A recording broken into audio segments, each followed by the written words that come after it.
Hello बच्चों, welcome to the part 2 of your chapter number 1 in history which is nationalism in Europe. तो हमारी कहानी पहुंची थी नेपोलियन की एंट्री तक। आई होप आपने पार्ट 1 देख लिया होगा और आपने पेंटिंग, फ्रेडरिक सोरियो वो सब के बारे में जान लिया होगा। तो अब हम आते हैं मेन टॉपिक में। Napoleon Bonaparte, Europe and France hero. वो कैसे हीरो से जीरो बना और लास्ट में हार गया, वो सब हम इस वीडियो में जानेंगे। हैब्सबर्ग एम्पायर के बारे में जानेंगे और बहुत कुछ इस वीडियो में हम जानेंगे। So this is your part 2, let's get started. Napoleon introduced many reforms which he had already introduced in France. अब धीरे धीरे करके, जैसे कि मैंने आपको प्रीवियसली बताया था कि लोगों को, फ्रांस के लोगों को लग रहा था कि भाई अगर हमारे देश में रिवॉल्यूशन आया, हमने रिवॉल्यूशन लाया है, तो हम यूरोप में भी रिवॉल्यूशन लाएंगे। तो सेम हैपेंड विद नेपोलियन कि भाई नेपोलियन ने जो जो रिफॉर्म्स फ्रांस में लाए थे वही चीज उसने यूरोप में भी लाना चालू कर दिया। और यूरोप के भी लोगों को ठान लिया था कि अब मैं उन लोगों को रिवॉल्यूशनरी बनाऊंगा, अब मैं उन लोग को आजादी दिलवा के रहूंगा। He destroyed the democracy in France and was a monarch. अब उसने हालांकि डेमोक्रेसी डिस्ट्रॉय कर दी थी फ्रांस की, जो कि फ्रेंच के लोगों ने इतना लड़ाई झगड़ा करके लाया था, but he was a good monarch, यानी कि वो एक अच्छा राजा था। सब उससे बहुत प्यार करते थे, सब उसकी बहुत ज्यादा तारीफ करते थे। देखो, लोगों को ना राजा रानी से दिक्कत नहीं है, लोगों को दिक्कत है तो सिस्टम से, कि भाई एल्विश यादव वाला सिस्टम नहीं। लोगों को दिक्कत है तो भाई राजा रानी की हरकतों पे, कि भाई तुम्हारे बच्चे तो तुम उनको ज्यादा फेवर कर रहे हो, तुम्हारे फैमिली के लोग ज्यादा फेवर कर रहे हो, कि लोगों को कास्ट में बांट देना, ये सब कर देना, उनकी हरकतों से उनको दिक्कत थी।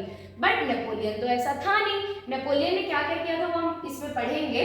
बट उसने डेमोक्रेसी डिस्ट्रॉय कर दी थी फ्रांस में, और लेकिन he was a good monarch but made the whole system efficient. उसने सारा सिस्टम फ्रांस का जो था उसे बहुत ही ज्यादा स्मूथ और एफिशिएंट कर दिया था, इसीलिए फ्रांस के लोगों को उससे दिक्कत नहीं थी।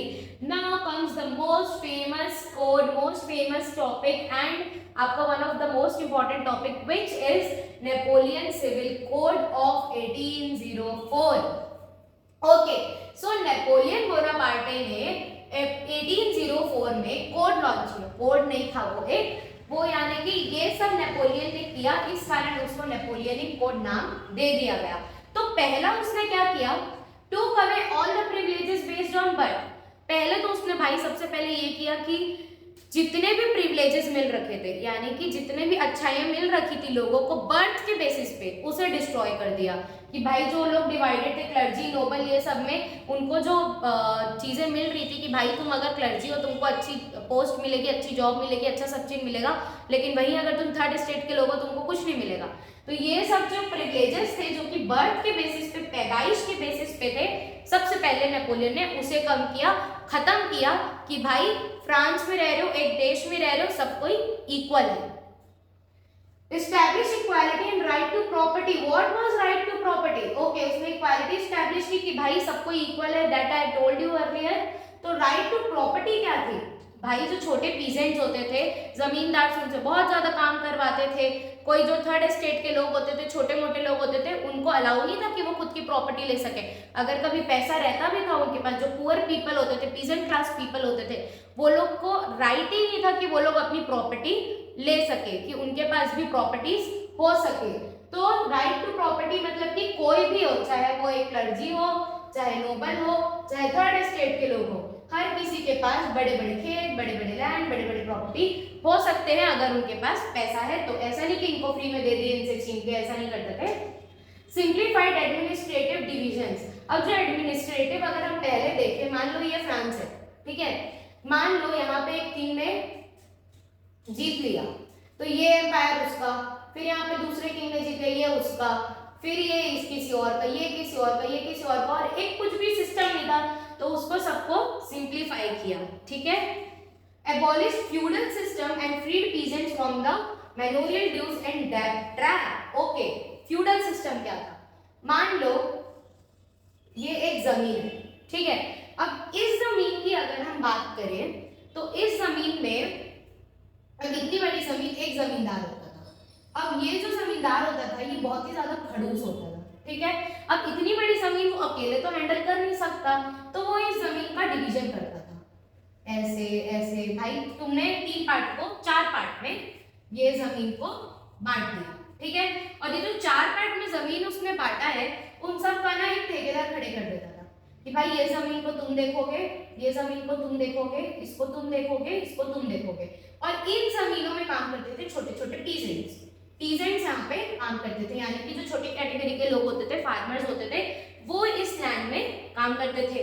अब काम ये करे, मान लो प्रॉफिट हो रहा है 5 रुपए का, पीजेंट्स को ये लोग देते थे 0.5, और ये जो ठेकेदार खड़े कर रखे हैं इनको देना पड़ता था 2 रुपए।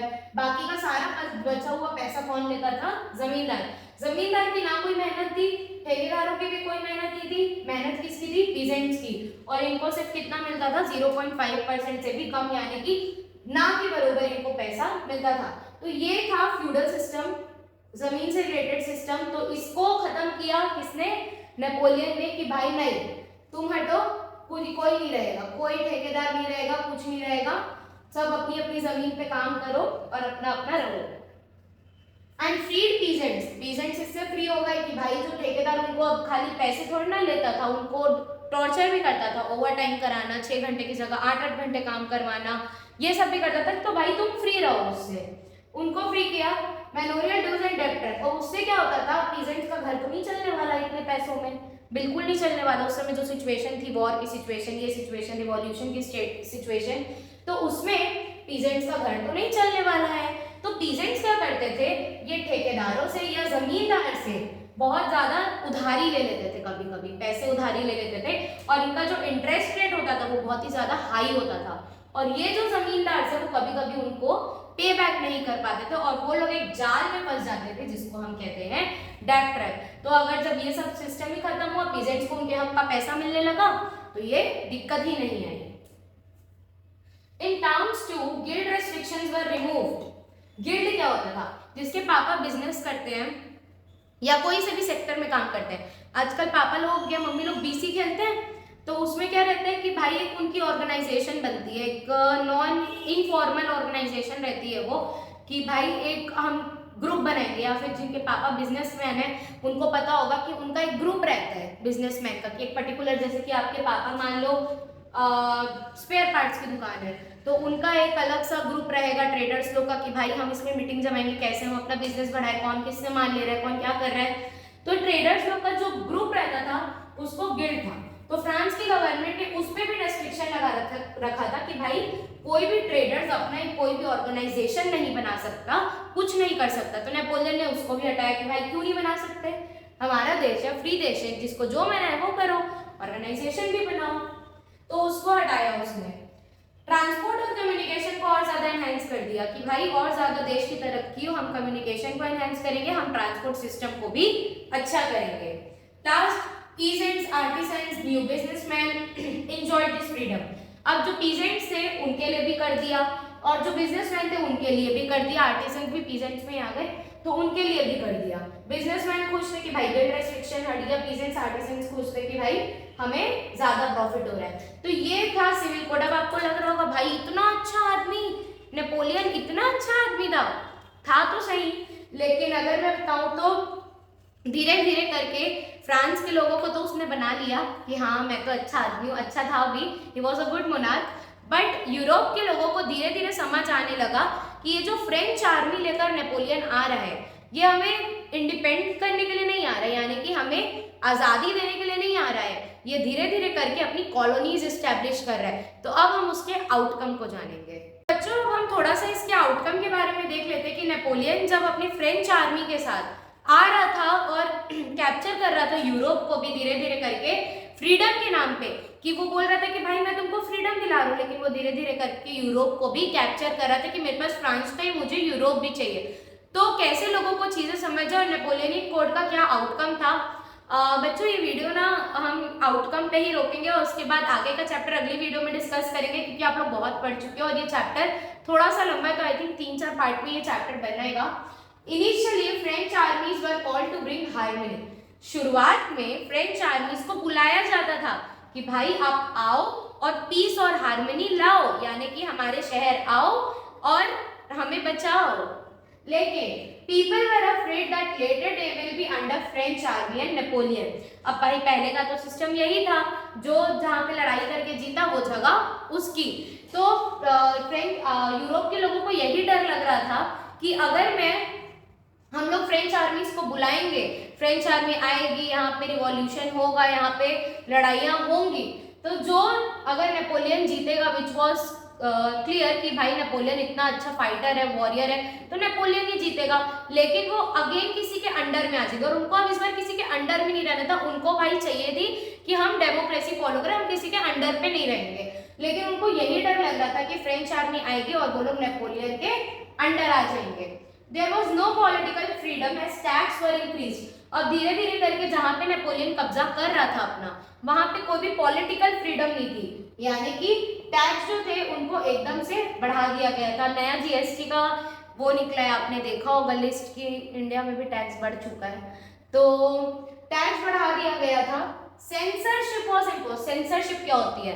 देखो बिग बॉस देखते होगे आप लोग सब, तो बिग बॉस में जब कोई गाली देता, बिग बॉस के दो पार्ट आ गए हैं भाई, ओटीटी और मेन वाला बिग बॉस। तो मेन वाला बिग बॉस जो नेशनल टेलीविजन पे कास्ट किया जाता है, उसमें अगर कोई लड़ाई झगड़े के दौरान भाई गाली वाली बक रहा है तो उसको सेंसर कर दिया जाता है, म्यूट कर दिया जाता है। क्यों? क्योंकि हमारे लॉ के अनुसार कोई भी नेशनल टेलीविजन पे गाली नहीं दे सकता, क्योंकि उसको हर एज ग्रुप के लोग देखते हैं। लेकिन भाई ओटीटी में सेंसर नहीं किया जाता, ओटीटी में खुला दिखाया जाता है, जो दिखा रहा है खुला इन द सेंस की गाली वाली ना, तो खुला दिखाया जाता है कि भाई गाली दे रहा है आदमी, जो कर रहा है इस टाइप का, तो इसीलिए ओटीटी निकाला गया। तो सेंसरशिप आपको समझ आ गई होगी, तो नेपोलियन ने सेंसरशिप को भी लागू कर दिया था।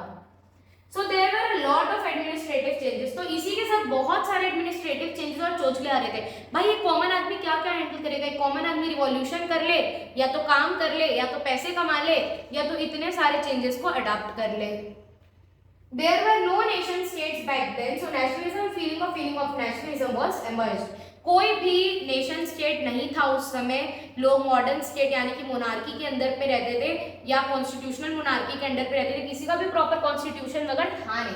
तो देवर नो नेशन स्टेट, और उनको यूरोप के लोगों को नेशन स्टेट ही बनाना था, उनको फिर से किसी के अंडर पे नहीं रहना था। तो ये सब थे उसके आउटकम्स। तो आई होप आपको क्लियर हो गया होगा।